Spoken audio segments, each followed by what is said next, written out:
Welcome, welcome, welcome everyone to the second annual Black Mental Wellness Virtual Conference. This year, our theme is Overcoming the State of Black Healing. I am Dr. Nicole Cammack. I am a licensed clinical psychologist and I am a founder of Black Mental Wellness. And I'm here today with one of my co-founders, Dr. Danielle Busby. Hello, everyone. Thank you so much for being here today. My name is Dr. Danielle Busby, and I'm the Vice President of Professional Relations and Liaison for Black Mental Wellness. And we are so excited for this conversation that we're about to have. Yes. So before we get started, we want to first apologize for starting late. We had some technical difficulties. So as we're talking today, we will let in one of our other speakers who was having a bit of a time getting going. And then we were also notified that Congresswoman Eleanor Holmes Norton will not be able to join us today as previously planned. As they reminded us, things on the Hill happen quickly, and so she's not available. So that was some of the delays that caused us to start a little late. All right, so we're going to jump in. Just so you all know, I've been seeing the questions come up in the comments, and I just want to sort of let you know how Hop In Work give you some like housekeeping rules. Generally, you're able to see different sessions and vendors and networking throughout the conference today. So there will be 12 sessions total. And what you'll do is if you look on the left-hand side, it'll sort of say live or happening now to let you know what you can access at that time.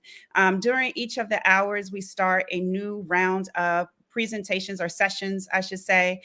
Some will be on the main stage, some will be within sessions themselves. Please feel free, like if you were in a conference in person, you can hop around to different sessions and you can sort of get a little bit of everything. We are recording all of the sessions. And so the great part about that is if there's something you're missing during the live streaming of it, you can get it later because we will be emailing you everything. And then each session ends at like the 50-minute mark. And during that time, some of our vendors in the expo will be going live as well. So please shop today because we have close to 30 Black businesses as part of our expo. We have a lot of information that we want to give you all as we think about the state of Black healing. So welcome, everyone. We're happy to have you join us. And so I want to give Sadiqa an opportunity or Dr. Cash, excuse me, an opportunity to introduce herself. And yes, Christopher Jackson is here. Thank you. I'm so excited that our technical difficulties are over there. Can y'all hear me? We can hear you. We can hear you. So I can't hear y'all. Give me a second. Our panelists a chance to introduce themselves. So Dr. Cash, take it away. Thank you so much, Danielle and Nicole, for having me on. I'm Sadiqa Cash. I'm a licensed clinical psychologist. I primarily am at Texas Children's Hospital. I can't hear y'all. let me try this again. So I primarily, I'm at Texas Children's Hospital, where in my primary role, I provide diagnostic evaluations for children with concerns of autism or other developmental disabilities. So thanks again for having me. Happy to be here. Thank you, Sadiqa. All right, so Christopher, I don't know if you can hear us now. Yes, I think I can hear y'all now. Yes. All right. So we just finished introducing ourselves. So if you want to go ahead and give your introduction, and then we can jump in. Okay, my name is Christopher Jackson. I'm an active duty service member, United States Army, 17 years serving. CEO of a business called Team Stay Motivated, where we're a mental, spiritual, and physical positive movement changing the lives of today to create a better generation for tomorrow. I was raised by both parents whom are deaf and hearing impaired, so I'm fluent in sign language. I'm born and raised from Houston, Texas, and I've been serving our country for 17 years now. So that's my introduction. Awesome. Thank you so much for being here today. We really appreciate it. And I love that you're in Houston. Dr. Cash and I are both there as well. Okay. All right, so let's jump in with our first question. So how would you define the current state of Black healing? That's what our whole conference is about today. If you were to define that, how would you define that? And this is for me? You're talking to me? Oh, it could be for you. It could be either of you. Oh, okay. All right, somebody else. can go ahead and jump in. So, I think that Black people have endured and survived so much. And I think that we have to first start by honoring that and kind of from which we've come, right? I think more and more Black people are seeing kind of beyond the stigma around seeking mental health care. And, we talk a lot about gratitude and manifesting the life that you want for yourself. And I think there's also a growing awareness around toxicity and toxic behaviors and patterns. And folks are talking about things like breaking generational curses, which as an aside, I believe to be better described as more like unhealed generational trauma rather than a curse on your family or your life. But I think there is a growing interest and motivation for healing. So I think that's there, but there are of course barriers that, get in the way of achieving that. Anything you would add, Christopher? Yeah, I agree. A lot of what was said. I think awareness has grown a lot. I think we've come a long way. But I think a lot of times there's a fear, if you will, the old cliche saying, what goes on in the house stays in the house. Mm-hmm. And I think from that, a lot of traumatic experiences from childhood, adolescent years, and now, folks my age, we're grown and older. But I think there has to be some transparency in that healing process with folks sharing that story, with kids that are out there suffering. Mm-hmm. And I think that's probably not shared enough. So there's not a lot of relatability. And I think that's where the struggle is, because there's a sense of weakness. I think that's associated with sharing the transparency of whatever trauma that they endured, whether it be rape, molestation, so forth, so on. So I think we have to do a better job in communicating and being transparent with whatever stories one experience may have, because you never know what shoe may fit someone else, and can help them escape the change and the barriers of that versus waiting till you're 30, 40 years old to deal with something that you endured when you were 8, 9 years old. So I think conversation still needs to be had. I love where you're going with this, because even Dr. Busby and I, as we were looking at the question before we started, how would we sort of define the state of Black healing? I think it's so many aspects, right? Like it's those things that for so long people held on to because there's a stigma attached to it. There is, or not wanting to be perceived in a certain way. And so we never really got maybe people didn't feel comfortable sharing the fullness of what they were experiencing to even get to a space of healing. And then Christopher, you lean in on a good point about, as we begin to heal and we share those parts of ourselves, we're teaching our future generations how they can heal themselves as well. And then the other part of me is thinking about just the context of the Black experience in America and what our history has been, and why we're in this space where for so many people, maybe even being disconnected from some of those ancestral ways of healing, of communicating, of, getting through things that were taken away. And so part of me is starting to see where people are tapping into more of that spiritual side and some of those things from the past. So it's an interesting thing as we think about, our history, the context of our experience in America, but also how do we take all of that and get to a place of healing and openness at this point where we are today. And so honestly, when I'm hearing everyone's comments, it really, what we were defining, it just feels like we're in progress, right? I think everyone has been able to name that there's been so many things that we see as different. I feel like the conversation around healing is happening more frequently. And I think, in general, I saw that transition happening, but I think the pandemic really amplified it as well, right? I think the pandemic made us be sit still for a while and say, okay, there are things that I really need to be more intentional about. And so I love that we're, discussing the ways in which we can do that and the ways in which it's happening. And I always think that whenever we're talking about how do you begin a healing process, I think what Sadiqa, what you said in the beginning is so important, is about we have to name it, right? We have to name the range of things that not just within our families or just within the Black community specifically, but just like all the things as a larger community that we've had to deal with systemically. Like when we think about all the systems in which we exist in and the ways in which those have been unfair and unjust towards us, right? And so I think naming those things before we can begin to even make the next steps towards figuring out what to do about them is so important. That was a good segue, Dr. Busby, because part of what we're thinking about for the conference is like the different systems, the different ways that Black people are impacted, and not always in a negative way. I don't want to make it like all of these things are negative, because it's not. In all things, there may be a positive, there may be ways that we can think about strength building. But even today, as we think about politics and prisons and religion and, colleges and all, education, all of these systems, military, veterans that impact our health. And we can think about, how do we navigate those? And I think it starts with having that, like you said, naming it. Like, okay, let's name how the system is set up to function, but also how do we begin to move forward within that system?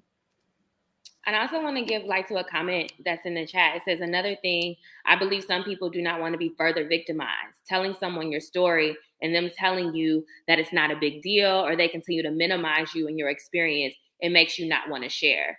And so I really appreciate it. I appreciate that comment. And then I also appreciate the advice to be like, we need to be able to talk about it. But I think we need to also hold ourselves accountable in when people share, like thinking about, what role do I have in this? How am I receiving when people share their stories? Am I allowing people to show up as their real selves with all their background and all their experiences without being judgmental, right? And so I think a lot of times we make these calls for, all right, we got to do this work, but we have to make sure that on the opposite side of that, we're also doing the work to make space for people to be who they are without making it mean something negative, or not making it mean that they're weak or something in the contrary to what we really want to do. We want to support that process, right? And I'm not saying that you need to walk around and like be everyone's therapist, right? But we need to make space for people to be themselves.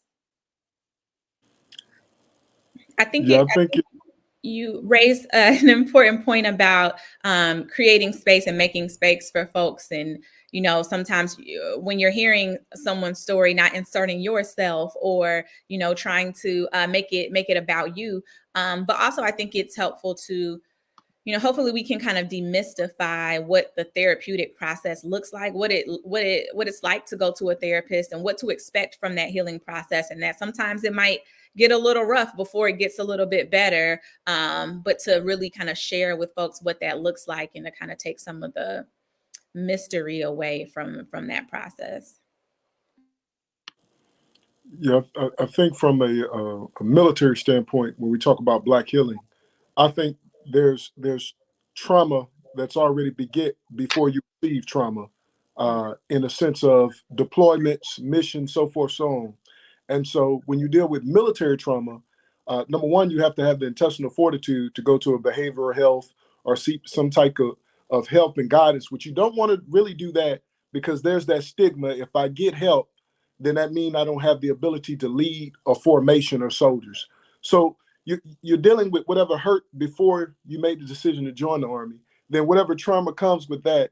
And then when you do go get help, and by the way, 9 times out of 10, the person that you're talking to does not look like you. So there's not a relatability there for me to even talk to you, for you to understand, my background and what I went through. So a lot of times those things are from the military standpoint kept internal. You're deteriorating internally because you're trying to put on a militant facade as if everything is okay. And so I think we really got to get to the root of that, for those who are serving and those who have served, and really dealing with the trauma on top of trauma, personal trauma and the military trauma. So that's a good point, because later today we have a session, This is America, where they will go into more detail about some of those things, Christopher.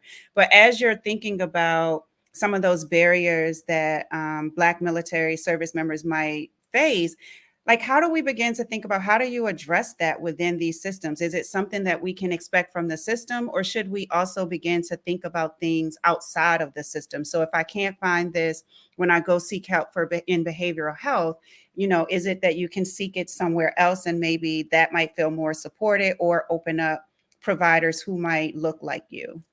Well, I think it's a hybrid, right? I think it's a hybrid. I think it's both. I think if you have any type of platform of influence in the military, or if you're in position of influence, I think back to that key word I just said, I think you have to have some type of transparency. I want to say it's on Netflix now, the deal with Colin Kaepernick, where he brings this awareness. I think you have to be comfortable with being uncomfortable.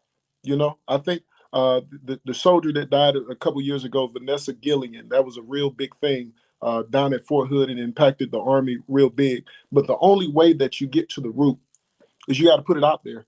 And I think you have to have more leaders that are willing to do that. And we don't have all the experts in the military. We're not end all be all. But the hybrid piece is wherever there are the gaps is when it comes to healing. Right now, we're talking about Black healing, especially our African American soldiers. Then we need to then reach out to outside sources to say, hey, we need your help, whether it's a roundtable discussion, whether it's creating a forum where those can come in. And I think somebody put in a comment, a safe environment, because it's hard when you're serving to be vulnerable and share that information or whatever your trauma is, because there may be reprisal that comes with that. Your career may go left. People made the perception, which is a big word in the military. You may get looked at differently. So I think it works on both ends. I don't think there's a finite answer. I love that. And the thing that you all are bringing up is that healing is not an individual experience. It's the community. Like we all have a role in it, whether it's, being able to watch how we respond when someone shares those vulnerable moments. Sometimes, it's easier to say like, oh, you'll be okay. Or, when people say, we'll talk about the church, but just pray about it. Or you've been through worse, and sometimes that can feel like a minimizing thing. Or, you're strong, you got this. When someone is coming to us, how do we sort of show up and hold that space for them to just be, to have that vulnerability, so that it doesn't feel like judgment or dismissal. And then I like what you said about having that hybrid. Like if something isn't within the system that we need, how do we look outside of that to build additional community so that we can think about our wholeness as it relates to healing? Yeah, Nicole, I think another point I wanted to bring up from the chat. So I think, like when we say those comments you mentioned about like, oh, suck it up or pray or be strong, the intention behind it is to be supportive, right? The intention behind it is to encourage, right? But just I think sometimes even when we have good intentions, to just make space to ask yourself, like, what does this person need? How is what I'm saying impacting them? And what does it look like to if I'm gonna like say, I really want to encourage you, what do you need right now? Like kind of checking in and see what people need in those spaces. But I like that in the comments, someone also made reference to what the intention of some of the things that we've done in the past. So it says the in-house piece from the past, I think like keeping things in-house was intended to be a safety precaution against racism and society's desire to judge the Black family. I do not believe it was intended to hide pain and hurt. Like other things, bad people turned a protective measure into something bad. Right. And so I think it's also important to just kind of give light to that. Right. And give light to the fact that many times, that we because we're against so many systems are against us. Right. So many things we're up against in efforts to protect ourselves. Also, like kind of really having that conversation, like, and what else is this protective method doing? Right. Because while it wasn't maybe intended to keep things a secret, I know I was very grown when I found out some very, eye-opening things about my family that I was like, wow, I didn't know that's how that happened or why this dynamic was that way. And maybe if you have insight sooner or along the way, you can kind of make things make a little bit more sense for yourself through that process.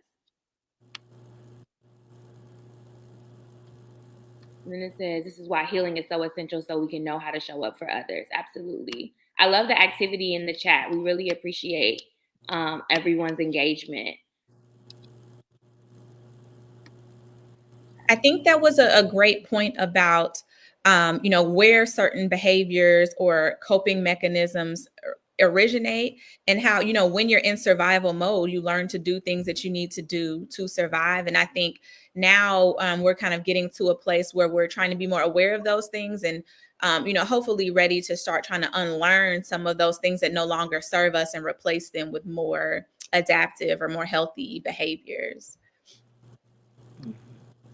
I agree. So one of the questions that we have listed here are really about resources, right? So it says, what are some resources that Black people can use to improve their overall health?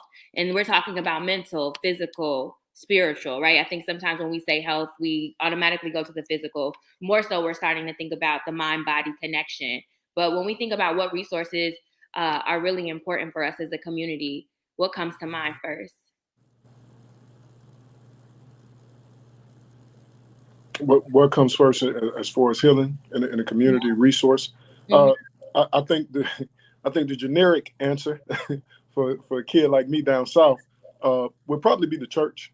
It's probably the generic answer. And the church is fine and dandy, born and raised in it, grew up in it.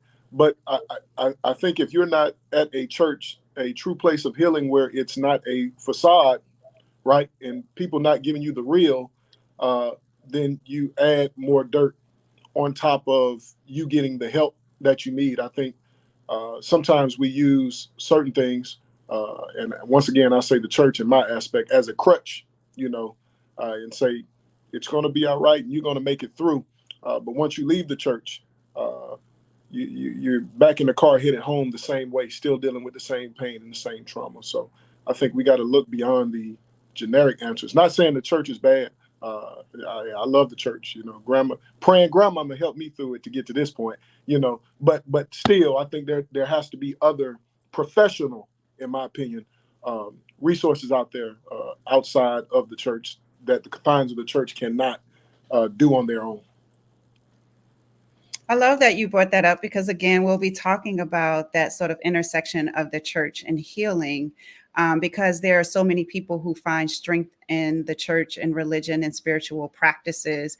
And having that, I just think about our healing as being this like dynamic thing. It's not just this one way of being, one way of healing. And so we need to think about what are the different aspects that you can sort of, or strategies you can lean into to help you with your healing. At different points in your life, you might need different things. So you may have the church, you may think about therapy and what that looks like. And I will say for people who, one thing that came out of the pandemic is that so many people are doing teletherapy, but it opened up who you can see as a provider. So someone who may have been in a city where maybe there are not as many Black providers, now you have the whole state that you can look to for mental health treatment. And so that can be an aspect of it. But then you can also think about resources, not a shameless plug on us, but resources like Black Mental Wellness. We do have resource things on our website that sort of, opens your eyes to different things that you might be experiencing, different coping and wellness strategies. And so it's really about how do you build that toolkit of resources so that when you need things, you have them actively at your disposal. Nicole, I think you raised a great point about telehealth and it kind of expanding folks' access to care, but also there are also other kind of more other tech resources and different apps like the Liberate app, which is a meditation app that is marketed for BIPOC communities. The Safe Space app is also another app that provides psychoeducation and kind of information about self-care for Black folks. So I think that there are, additional ways, especially through our technology, that now we can have a lot of access to learning more about how we can seek out and utilize mental health care.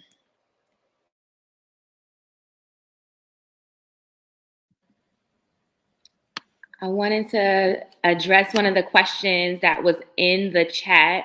And it says, do you think that Black people viewing too many traumatic experiences negatively affects their well-being? And so we hear this question a lot. Go ahead, Nicole. You're like, I don't know. I am big on this. Black Black people, Black people, Black people, you have to watch what you intake.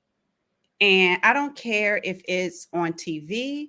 I don't care if you're listening to it. When you are re-experiencing something traumatic happening to a Black person and you witness it, it is going to impact you, whether it is obvious and you see it in that moment, or whether it is going into some of that trauma that might already be stored into your body.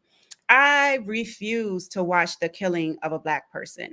When things happen, Danielle knows we'll be in presentations and I'll say, I don't need to see a Black person be killed to know how the story ends. Because when you walk away from that, it impacts you. As I think about the summer of 2020, I had to like literally stop watching the news. I had to watch what I listened to. All of these things get stored in our body and we don't even realize it. And then when you think about the historical traumas that Black people have experienced in America on our way to America, you just think about how those things continue to show up and pass down through generations. And so I would be very mindful of what I listen to, what I view, what I even say out of my mouth. Sometimes we might say some crazy things and not even realize how it's contributing to that. So just be, conscious of what you're intaking. And then if you do see the things, because for some people, there is this draw to watch it. And I'll even share this, like Christopher, I work with veterans, and sometimes they'll say something like, they've been deployed to a combat area, but they'll be like drawn to war movies. And it's like there is a sense of, I have to see this thing, but it also impacts them. So if you are watching the things, I would just recommend that you also make sure you're doing extra to take care of yourself. What is that release? What are you going to do to take care of you? How are you releasing the emotions? I don't care if you write it, listen to music, talk about it to someone, get up and exercise, pray, go to church, do something, but don't hold on to the energy that comes with that.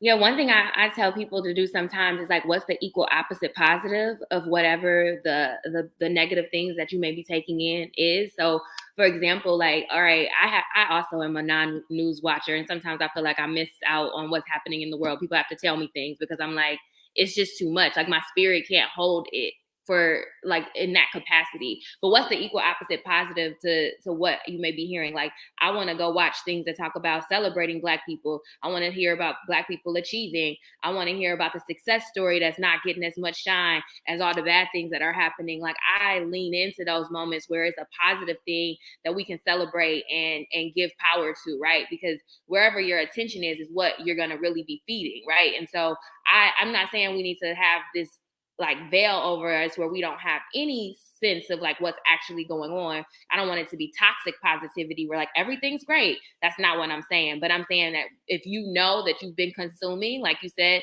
Nicole, things that haven't been as positive, like make sure you give yourself that equal dose, right? So that in some way we're still feeling this balance that we need to have happen. I see there's some activity in the chat. I loved a comment earlier that I read. It said, we all serve a role as it pertains to collective healing. We each have to decide how we stand in our prospective role. We can create a safe space to help others heal. We can inadvertently hinder others' healing. It's critical that we have this discussion. And I'm encouraged by the diversity of the panel. It takes all of us to lean in. It really does. I think something that probably, maybe it still exists. I ain't seen it where I've been around the world, but when I grew up in that what it says, it take a village to raise a child, and the village was Miss Johnson across the street. If you was acting up, Miss Johnson can get you, and then Miss Johnson will get you, and then tell your mama, and mama and them will get you, and whoever else they tell, depending on the severity of what's going on. That kind of what kept us disciplined and in our right mind. Nowadays, it's I wish you would tell my child something. You know what I mean? I don't know why that changed, when that changed. Maybe it's technology, social media, so we don't interact and talk as much. I'm not sure, but I know that was probably a positive thing, that if somehow.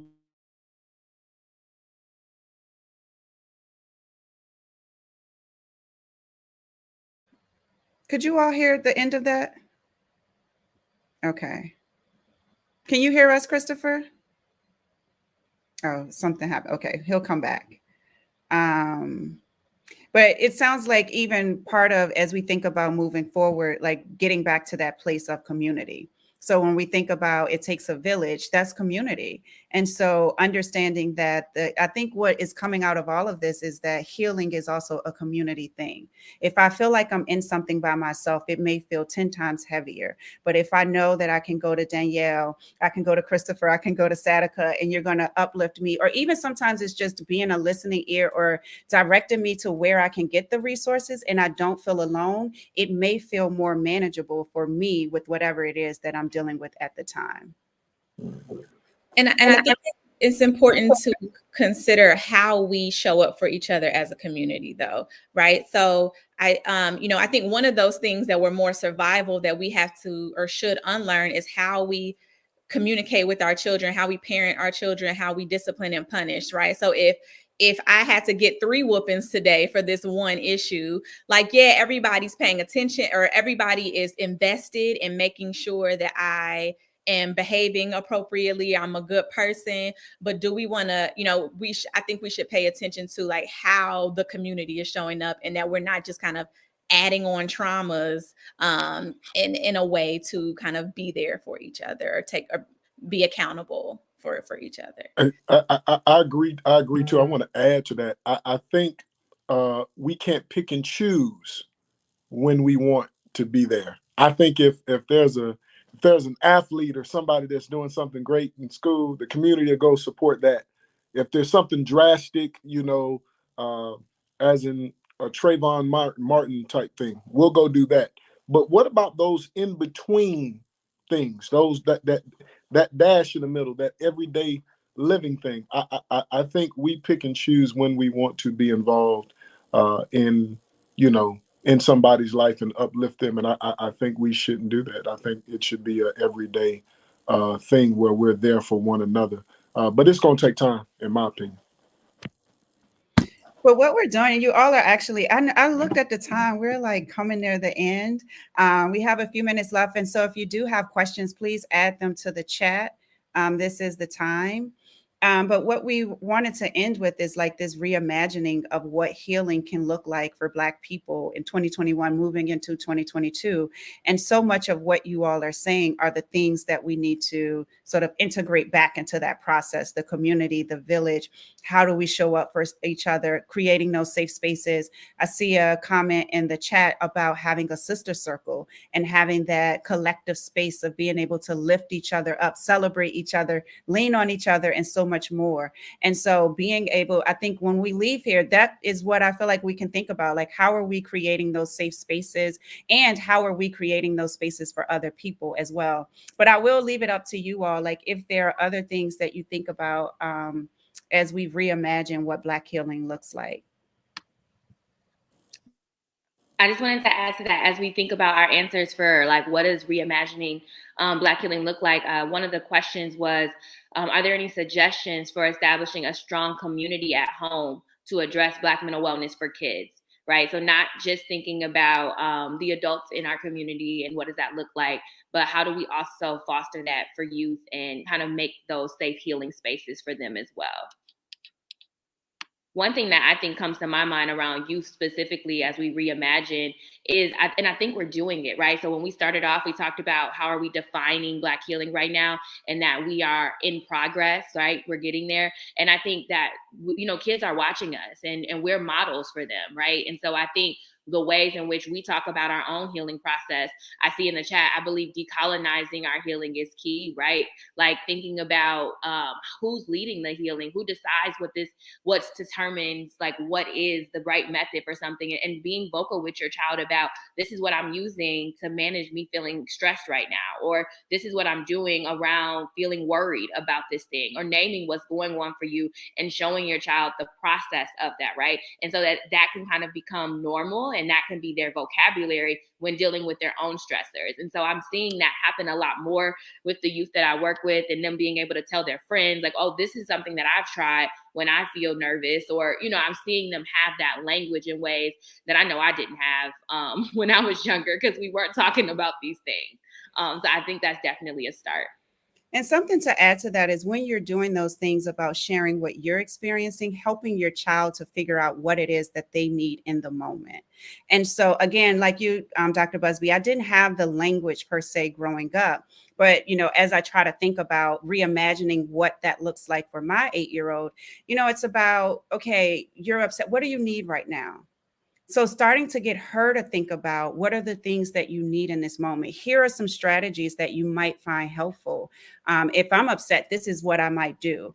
The other thing that I do, and I'm really big on parents doing this, and I know sometimes parents don't always feel comfortable with it, is that don't just show your kids that you have it all together.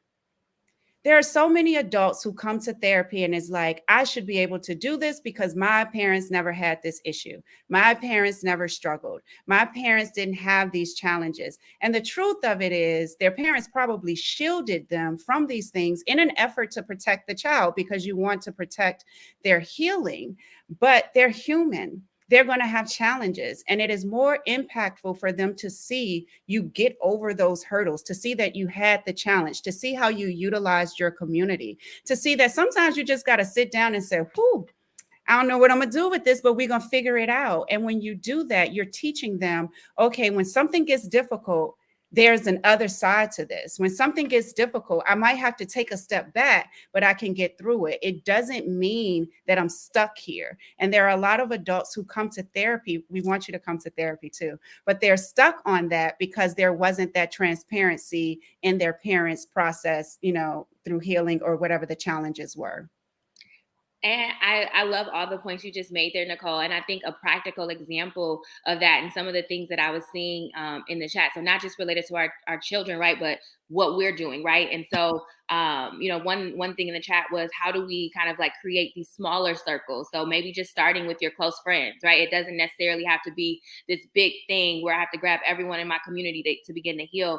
And, this is a plug for one of our vendors, Soulful Sessions is a book about how 4 women who are also social workers, right? So they have this like mental health background, but they came together as friends and they all began a really healing session. And it started off as just kind of like them doing the work of talking about the things and having their own activities for, how do we kind of like process some of these really hard things that we've been through. But then they actualized it into really making it a book for others that they could follow. So they tell their story in their book and they're able to kind of really be a platform, an example of you could use the strategies that they use with your close friends, right? To kind of start that process as well. And so they're over in our vendor booth, which I think they're actually next. But I thought of them as I saw that example in the chat.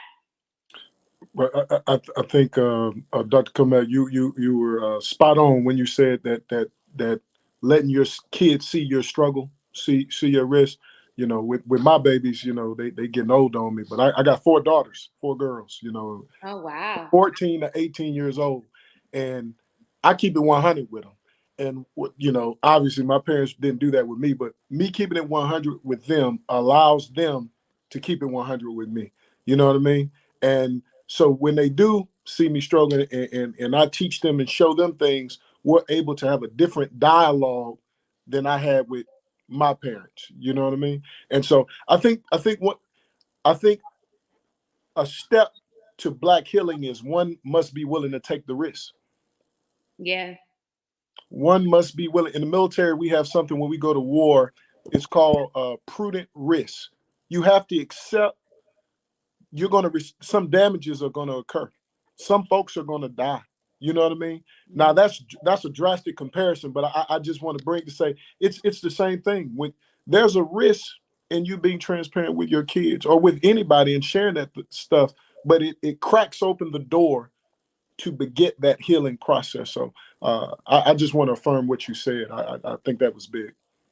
That was huge what you just said. One must be willing to take the risk because it is so scary to be vulnerable, to open yourself up. And so just that, you're right. That's the first step in that. And it's probably even more scary with your child, right? Like that's the space you kind of want to be able to present yourself in the best light, right? But it is helping them, but it's just like hard. It's like a complex thing trying to hold both. Yes. And I know we're running out of time, but a question keeps coming up about like as we think, because we're talking about the lifespan essentially. We've talked about children, we've talked a little bit about systems, but then also thinking about as we get older. So there are these generational differences in how we talk about healing, in that vulnerability, in the risks that we might be willing to take. Even as we think about like generations of how people grew up, like what those risks might have meant for them and why they might not be as open to talking about it. We do have a session, the golden panel, where they will go into like the golden years and thinking about our healing in that space. But is there any advice before we close the opening that you can give to like, how do we get our parents, our grandparents, older generations to think about healing in the ways that we're talking about today? Just talk about it. My great grandmother, she was 114. She died in 98. She had 13 kids, and one is still living. My great aunt Nano, she's 102 now. And I spoke with her and spoke with my grandmother, and we talked about that healing process. Hey, y'all know back in the day, y'all did this, right? Y'all know that. And I don't know if because they older now, they just accept it. They say, yeah, baby, we was wrong, but that's the only way we knew how. You know what I mean? And so I think the first thing for them was admittance, something, because you got some of the elder folks say they ain't trying to hear that. But if you get some elder folks who say, hey, I probably didn't make the best decisions or course of action when it came to disciplining or, doing these things, but it's the only way I knew how, because it's what my mom and them taught me. And then you can create that dialogue and start talking. So back to my point of just talking about it, I think you just got to give them some cocoa, some hot cocoa or something, some prunes or something, whatever they like to eat. Create that space, that atmosphere, and then have the conversation. Yeah, I agree. I think it's important to be open and honest with people about their role in your process and impact kind of on you in your life. And when I think you are in a more healed space, you can be able to talk about that in a way that isn't attacking, but like, these things made this impact, and here is what I've learned and where I am now. And making again that process, if you're going to therapy, or doing things like that, that you can be transparent about what that looks like so that folks can feel more comfortable to engage it for themselves too. Phew, I don't want the conversation to end. Yeah. But I know we're short on time. This has been great. You both added so much value to kick off our session today. And I think you sort of like gave us so much to think about. And that people can follow up on in the additional sessions that are to come. Before we end, if people want to get in contact with you or ask you any more questions, or to see, the work that you're doing in the community, how can they reach you all? Sure. So I have a website, drsadiqacash.com, where you can kind of keep up with what I have going on. And I'm also on Instagram _Dr_Cash. Yeah, I wrote that down, so I know I might need some healing myself. But Yeah. you can follow me on Instagram. It's team_stay motivated. Monday, Wednesday, and Friday, I'll drop a motivational video. I try to, if my schedule permits, or I have a quote up with some type of caption that hopefully encourages and uplifts somebody throughout the day. I have a website as well, which is www.tsmmovement.com. And, if any services you need as far as motivational speaking, sign language, as I said, both my parents are deaf, so I'm fluent in sign language, things of that nature. Hit me up, follow me, and let's work. Thank you all so much. So as we're ending, there is a next set of presentations that are starting at 2. Again, you can look at the on the left-hand side, and it'll sort of show you what sessions are available. And also there will be another one coming to the main stage. Thank you for your patience. Thank you to our panelists today, Dr. Cash and Christopher Jackson. We value you and your work, and thank you for all that you are doing towards Black healing and the larger healing of the community. Thank you all. Thank you.